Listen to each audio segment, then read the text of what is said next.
Welcome to Going the Extra Mile, a podcast brought to you by Newleaf Training and Development. Each edition is sure to lift your spirit and encourage you in today's working world. Enjoy! Little birds and big people at work. What do little birds and big humans in the workplace have in common?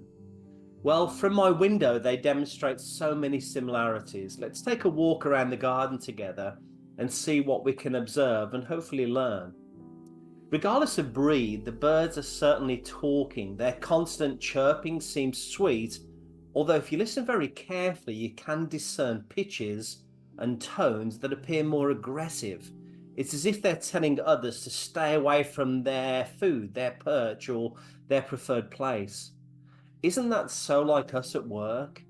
Many different people, different ages, different cultures with various prior experiences, diverse people all toiling and troubling the soil to fight for our daily bread by the sweat of our brow.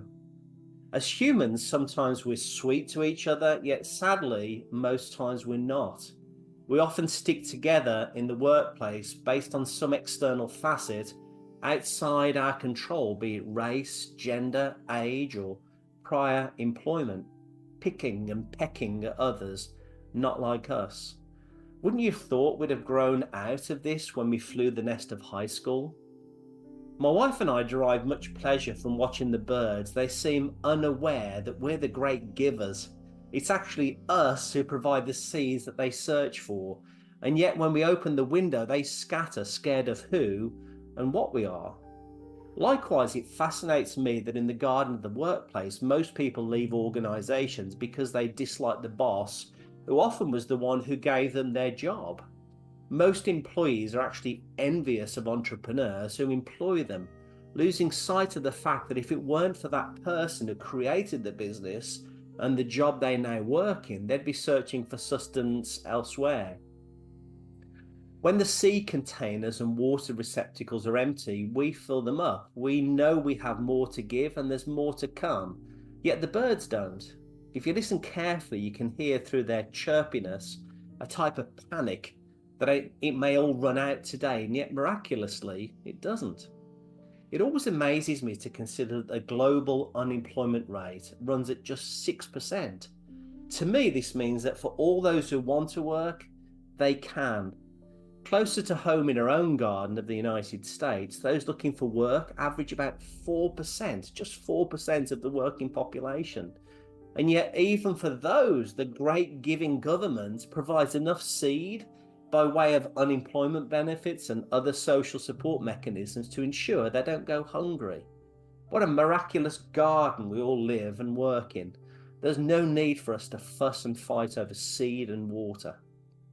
Recently, a business associate of mine posted on her social media about a large number of layoffs within her corner of the garden, a multinational entertainment company that had decided to do some pruning of the bushes.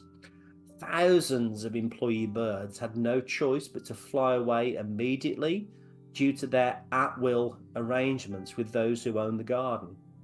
What I found remarkable reading through the responses to her post was that although some birds had already found and flown to a new place that served daily seed, there were others who were complaining that their seed had been taken away and just seemed to be perched there waiting to be fed again. Trouble is, this garden is now desolate. Various people swooped in socially and were kindly offering to help find other gardens for people to fly to and bring their talents with them.